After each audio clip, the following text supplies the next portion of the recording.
네, 안녕하십니까. 연세암병원 부인암센터 이정윤입니다. 아마 많은 분들이 산부인과에서 이 암 치료를 받고 계실 것 같습니다. 그래서 이제 부인종양 의사라는 사람이 어떤 사람인지에 대해서 얘기를 하면서 시작을 해보겠습니다. 부인종양 의사라고 하는 사람들이 자궁경부암, 난소암, 자궁체부암, 질암 같은 여성 생殖기에 생기는 암에 대해서 부인암을 진단하고 또 수술하고 이제 항암 치료를 하고 혹은 또 최선의 지지요법을 제공하는 그런 전문 의사를 일컫습니다. 이렇게 이제 산부인과에서 암 치료를 했던 역사는 상당히 오래됐습니다. 작년에가 저희 이제 부인종양학회가 40주년이 됐던 해고요. 또 임상시험을 하는 부인종양 연구회라는 단체는 이미 20년이 넘은 단체입니다. 그래서 이제 산부인과에서 부인암을 치료하는 것은 역사와 전통이 있다고 말씀드릴 수가 있겠고, 또 저희 부인종양하는 의사들이 이런 자부심을 갖고선 환자분들을 치료하고 있습니다. 자, 오늘 공부할 내용은 이와 같습니다. 그래서 자궁경부암과 자궁체부암을 제가 좀 소개를 해드리고, 또 수술적인 치료에 대해서 말씀을 드리고, 항암제 치료, 그리고 또 드문 조직형들이 있습니다. 그래서 그 부분에 대해서 좀 언급을 하고, 신약 임상시험에 대해서 말씀드리고 마치겠습니다. 25년도 암 예측 및 22년도 암 통계를 보시면 자궁체부암이 여성암 중에서 한 7위 정도가 될 것이다라고 예측을 하고 있고, 난소암이 한 8위 정도로 예측이 되고 있습니다. 그러면은 22년도에 실제 발생한 건수를 보시면 자궁체부암이 한 3,900건 정도 발생을 했습니다. 유방암이나 폐암이 약 3만 건 정도에 해당하니까 이것에 비하면 뭐 한 10분의 1 정도 되는 건수라고 볼 수가 있겠습니다. 그래서 비교적 드문 암에 속하는데요. 부인암의 발생 건수를 보시면 과거와 비교해서 이 패턴이 조금 달라지는 것을 볼 수가 있습니다. 한 2010년도를 기준으로 보면은 이제 자궁경부암이 가장 흔한 부인과 암이었습니다. 그런데 이제 자궁경부암의 건수는 조금씩 줄어들고 있고, 자궁체부암은 건수가 늘어나서 현재는 자궁체부암이 부인암 중에서 가장 많은 건수에 해당이 됩니다. 그러면 자궁암의 증상은 어떤 것이 있는지 한번 살펴보겠습니다.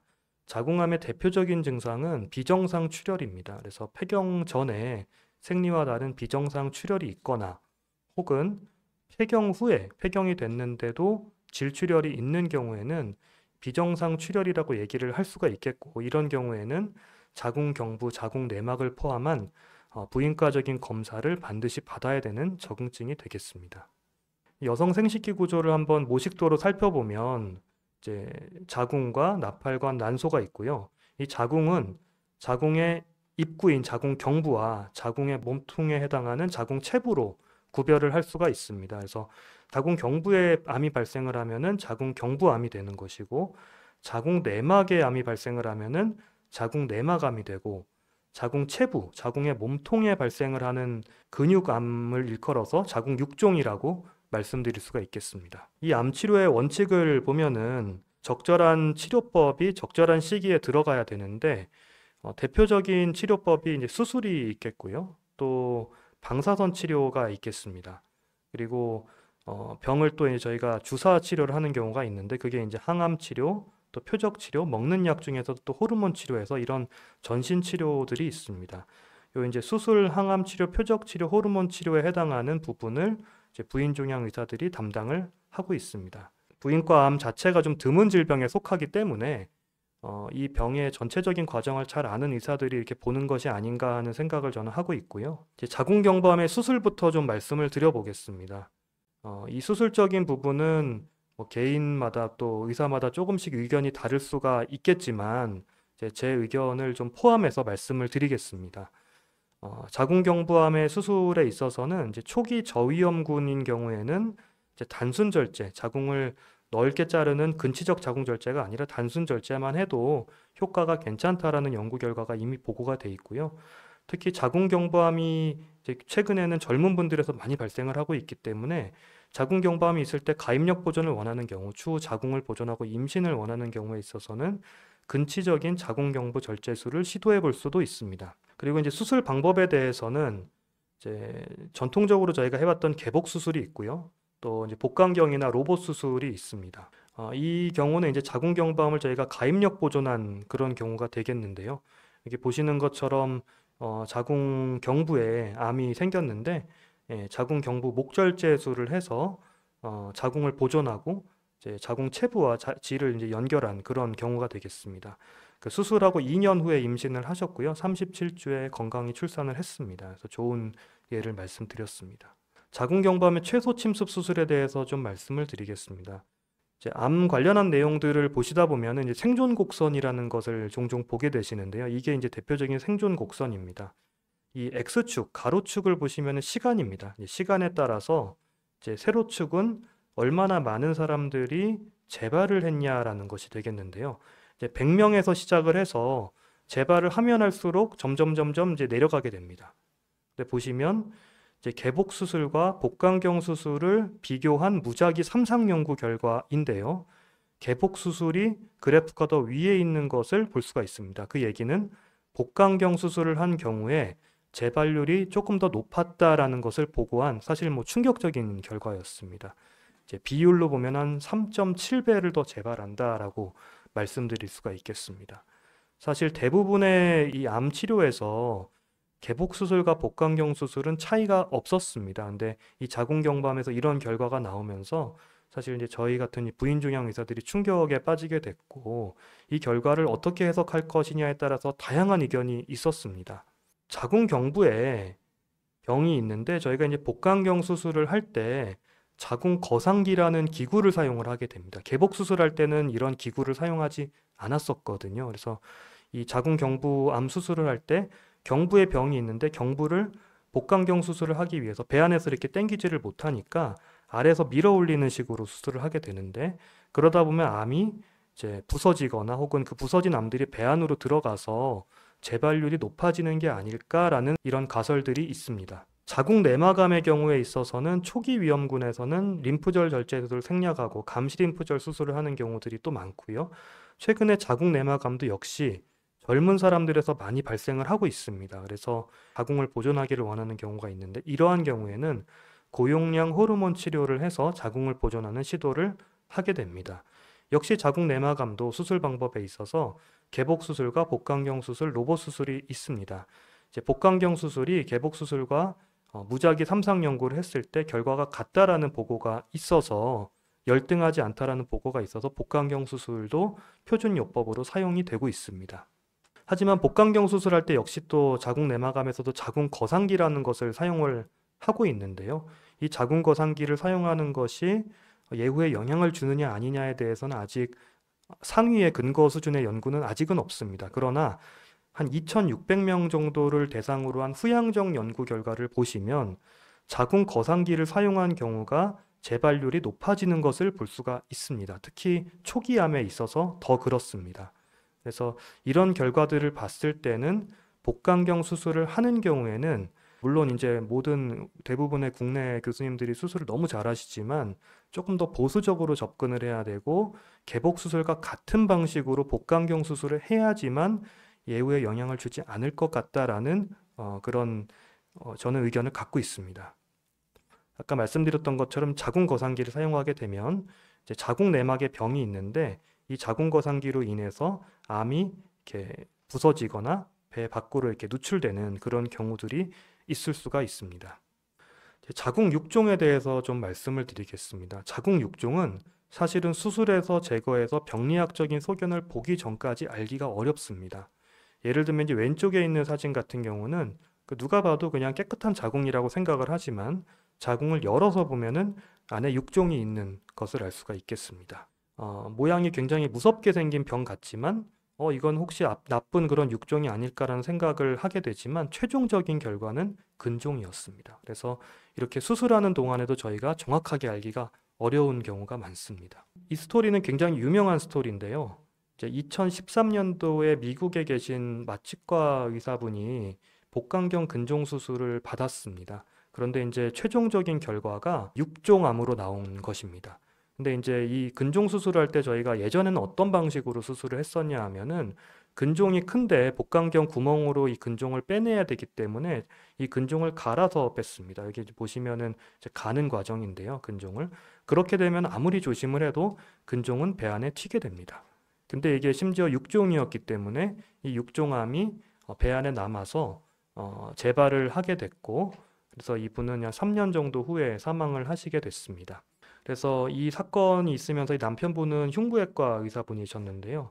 이런 이제 기구를 사용하면 안 된다라고 그 캠페인을 하셨고, 그래서 그 미국 식약처에서도 이에 대한 성명을 내고, 또 이런 기구들을 만들던 그 회사에서도 이 기구를 더 이상 만들지 않겠다라고 선언을 하면서 이런 이 자궁 근종을 가는 기구에 대한 어떤 이제 방식의 좀 변화가 생겼습니다. 정리를 하면은 이제 자궁암의 수술에 있어서는 그 자궁암 수술을 조금 더 보수적으로 저희가 접근을 해야 되지 않을까라는 생각을 저는 하고 있고, 이제 특히 초기인 경우에 있어서는 수술 자체가 예후를 결정하는 결정적인 그런 방식이 되기 때문에 이제 그것에 있어서 조금 더 저희가 많이 고민해야 될 부분이 아닐까라는 생각을 했습니다.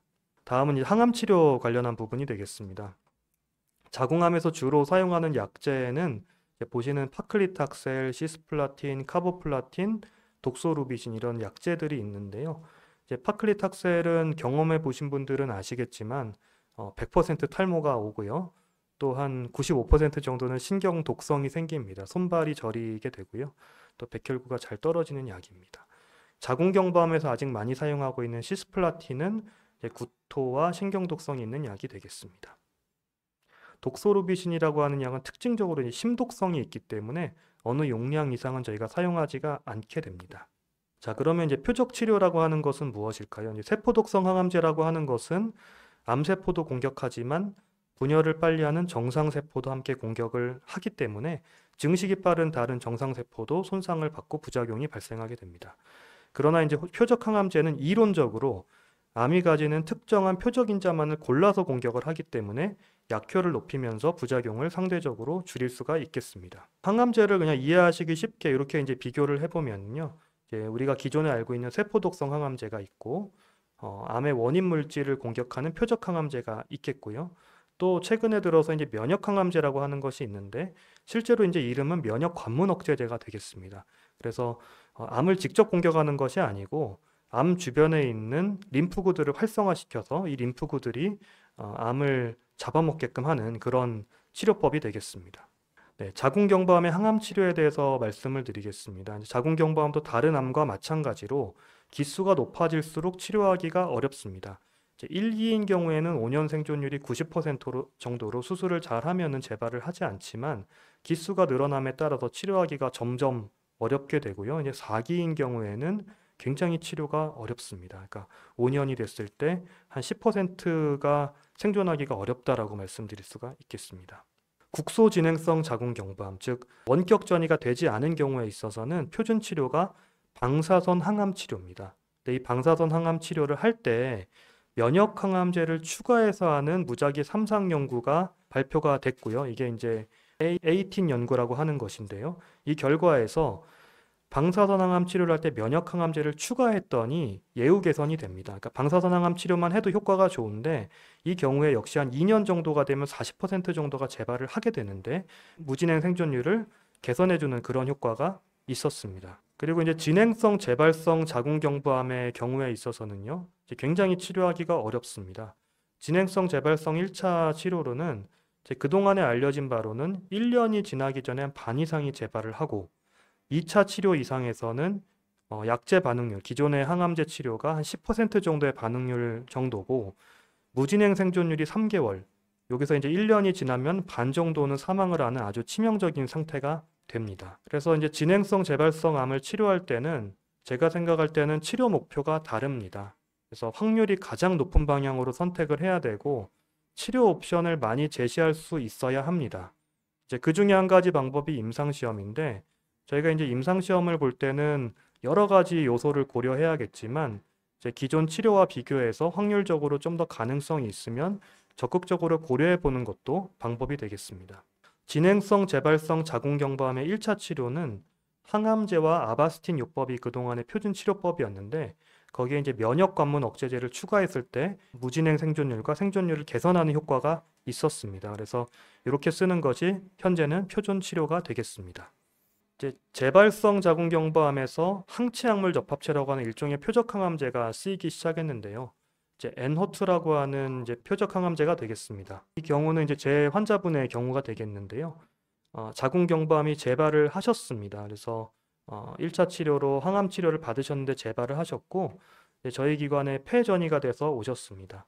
당시에 이제 헐투라는 검사를 했는데 헐투가 강량성이셨기 때문에 이제 당시에 열려있던 엔허투 임상시험에 참여를 하셨고 21년 3월부터 치료를 받으셔서 현재까지 병 없이 잘 지내고 계십니다. 그래서 굉장히 이제 좋은 예우를 보였던 경우가 되겠고요.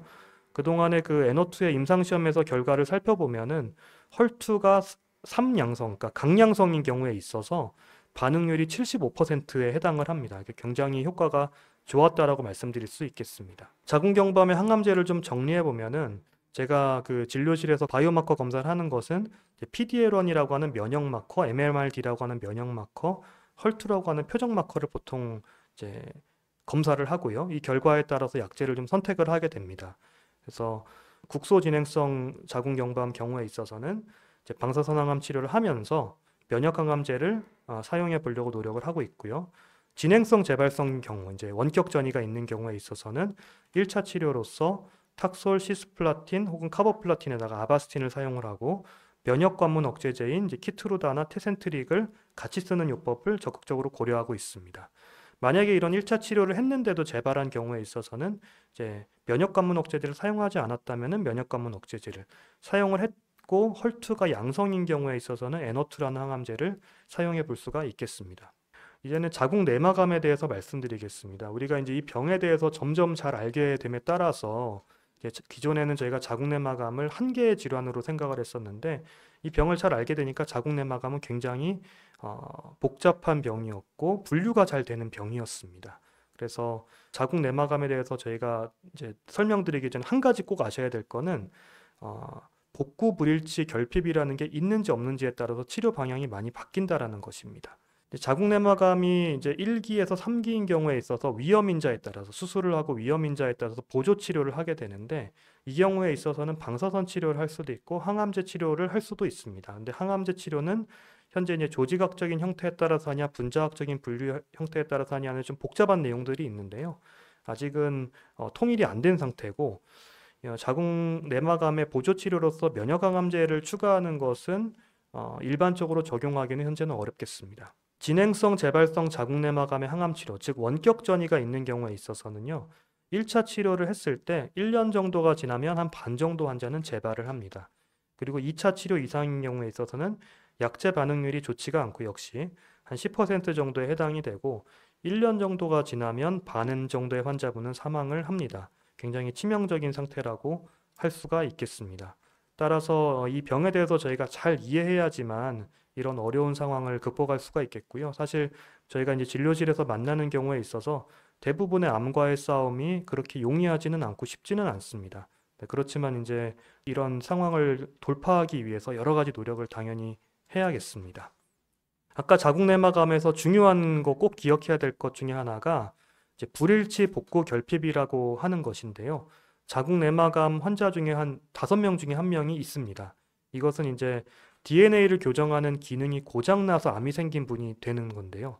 이 불일치 복구 결핍이 있는 경우에는 일종의 면역 마커이기 때문에 면역 항암제의 반응률이 굉장히 좋습니다.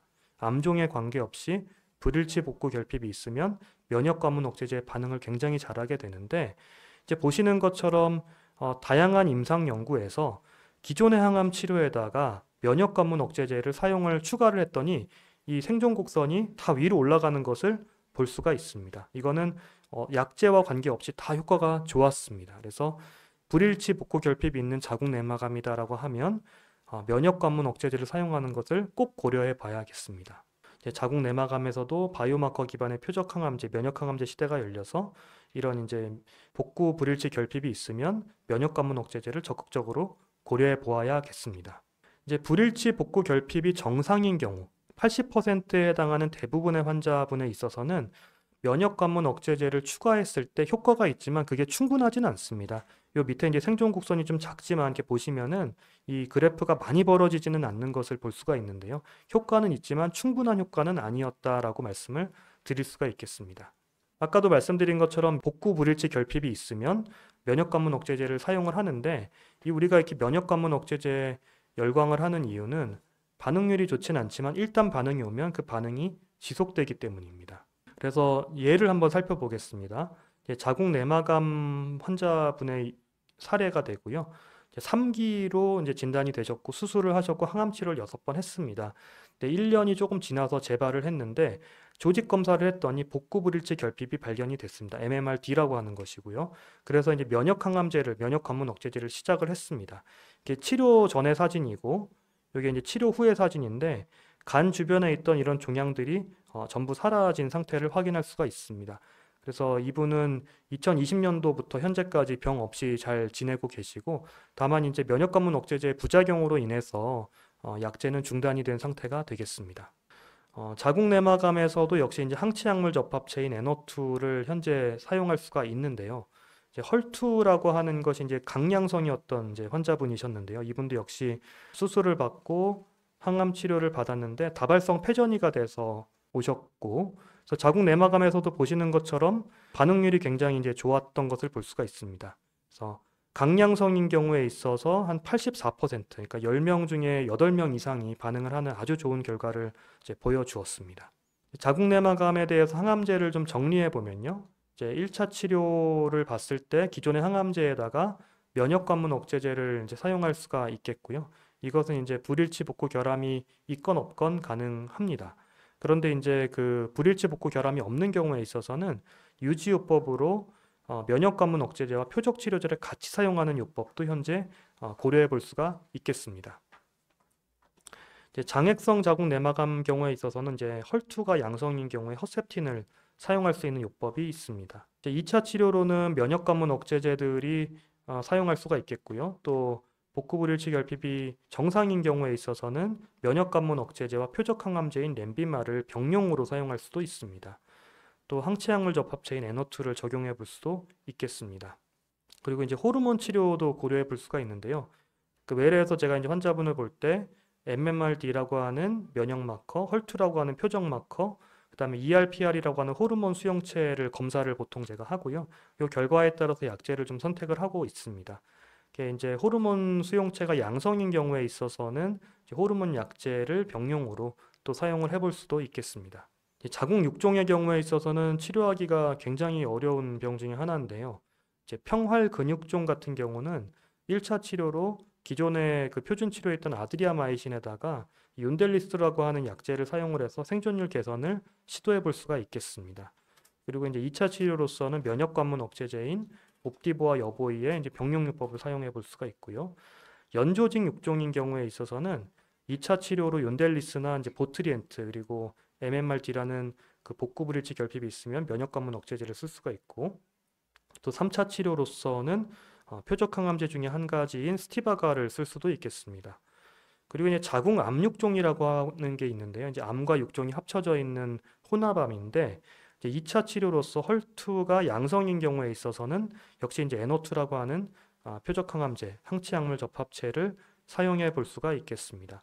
자궁 육종의 경우에는 저는 이제 바이오마커로서 이제 유전체 분석을 권유를 드리는데요. 이게 자궁 육종에서 최근에는 유전자끼리 융합이 되는 것을 좀 많이 발견하기도 하고 또 몇 가지 이제 표적들이 있어서 이런 것에 따라서 이제 치료를 해볼 수가 있겠습니다.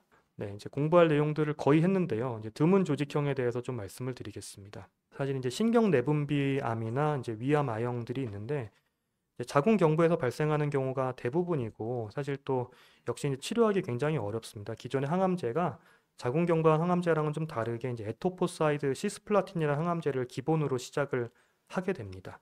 그리고 이제 난소에 생기는 스몰셀 암 중에서 독특한 형태가 있으면 또 면역 관문 억제제와 병용요법을 좀 시도해 볼 수도 있겠습니다. 자궁 경부 선암 중에서 위암 아형이라는 게 있는데 이게 선암 중에서 한 10 내지 15%를 차지하고 보통 이 자궁 경부암은 이제 바이러스 때문에 생기는 건데 이제 바이러스랑 좀 무관한 걸로 돼 있습니다. 그래서 기존에 저희가 알고 있는 항암제에 대한 반응이 자궁 경부암과 좀 다르기 때문에 지금 수술의 역할이 좀 더 중요하지 않나라는 이제 근거도 있고요.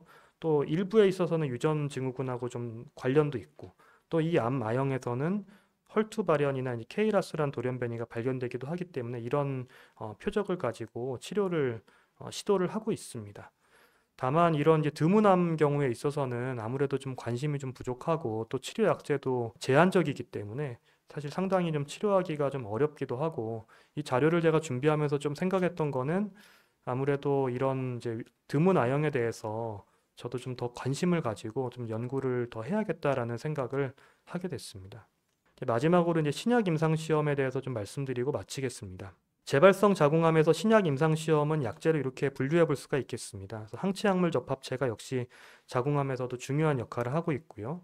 또 DNA 복구 조절하는 약제들도 있고, 또 새로운 면역 치료에 대한 약제들, 그리고 표적 항암제들이 있습니다. 이렇게 계열을 분리해 볼 수가 있겠고요. 특히 이제 항체약물 접합체라고 하는 것은 항체와 약물을 붙여놓은 그냥 이름입니다. 그래서 이 항체약물 접합체가 다른 암종에서도 많이 적용이 되고 있는데 이제 부인암에서도 많이 활발하게 임상 연구들이 진행이 되고 있습니다. 자궁경부암부터 좀 살펴보면 아무래도 자궁경부암에 대한 관심도가 조금 서양에서 적기 때문에 임상 시험이 좀 상대적으로 적은 편인데요. 이제 저희 기관에서 하고 있는 연구들을 좀 살펴보면은 이제 첫 진단이 됐을 때 국소진행성 자궁경부암에서 면역 관문 억제제 중에서 이중항체를 사용하는 연구가 있고요. 또 진행성 재발성인 경우에 있어서 1차 항암 치료를 하고 나서 유지요법으로서 트롭트 항체약물 접합체를 사용해 볼 수가 있겠습니다.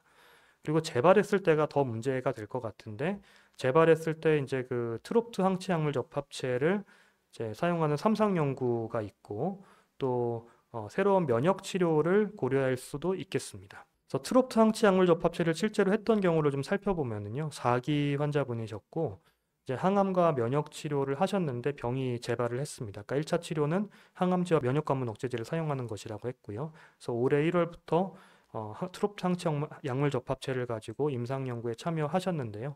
다행히 이제 8개월 동안 병이 더 진행하지 않고 안정적으로 유지가 돼서 기존 치료에 실패한 환자분이 임상시험 약물로 장기간 병을 억제하고 있는 긍정적인 사례가 되겠습니다. 또 새로운 면역 항암제라는 것도 있는데요. 20년도 3월 달에 자궁경부암 3기로 이제 치료를 받으셨는데 이제 재발을 해서 항암제 치료를 받았는데 다시 재발을 했습니다. 그래서 인터루킨 2 변이체가 된 이제 약물 치료를 받으셨는데 다행히 이 약제 반응을 잘 해서 현재 한 3년 가까이 병이 잘 조절이 되고 있는 좋은 경우가 되겠습니다. 자궁내막암 같은 경우에 있어서는 서구에서 그 건수가 많아지다 보니까 아무래도 관심도가 좀 높고 임상시험도 좀 활발히 열리는 그런 상황입니다. 그래서 이렇게 그 형태별로 정리해 보면은 임상 연구들을 이렇게 보실 수가 있고요. 몇 가지를 좀 소개를 드리면 이제 진단이 됐을 때 항암제와 키트루다라고 하는 면역 관문 억제제를 사용하는 것이 표준 요법인데 펜브롤리즈맙이라고 하는 키트루다에다가 표적 항암제를 저희가 추가하거나 안 하는 것을 비교하는 연구도 이제 연구자 주도 임상 시험으로 진행을 하고 있습니다. 그리고 NO2라고 하는 항체약물 접합체를 1차 치료로 적용하는 것도 진행을 하고 있고요. 재발했을 때 뭐 또 이제 역시 그 항체약물 접합체의 연구들이 대세를 이루고 있고 또 몇 가지 새로운 면역 항암제 연구들 그리고 표적 항암제 연구들도 진행을 하고 있습니다. 그래서 정리하면은 이제 보시는 바와 같고요. 역시 이제 트롭트 항체약물 접합체가 자궁내막암에서 적용됐던 한 가지 사례인데요.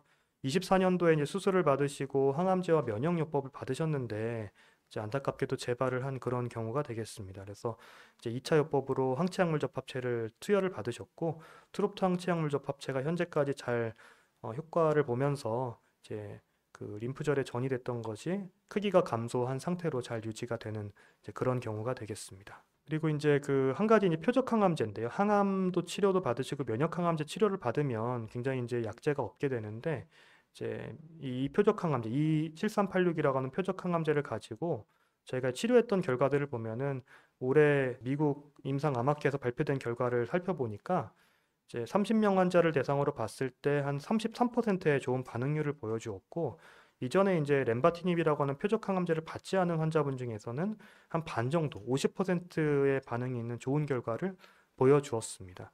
그래서 보시는 것처럼 이제 폐에 있는 결절이 작아지고 잘 지속되는 것을 볼 수가 있겠습니다. 네, 그래서 이제 임상시험을 보실 때는 이제 연구자 주도 임상시험과 제약사 주도 임상시험이 있는데요.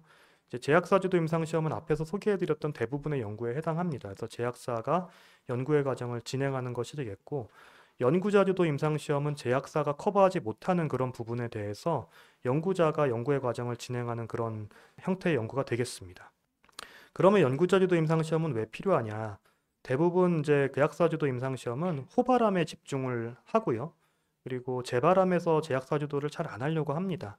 특히 이제 최근에 부인암 연구들을 살펴보면은 초기의 환자를 대상으로, 그러니까 많이 치료받지 않은 여러 번 치료받은 환자분들은 제외 기준이 됐기 때문에 사실 여러 번 치료받고 많이 치료받은 분들에서 컨디션이 좋음에도 불구하고 임상 연구 기회가 점점 적어지고 있습니다. 그래서 이런 경우에 있어서는 다국적 제약사나 국내 파이프라인을 이용해서 연구자주도 임상시험이 꼭 필요하게 되겠고요.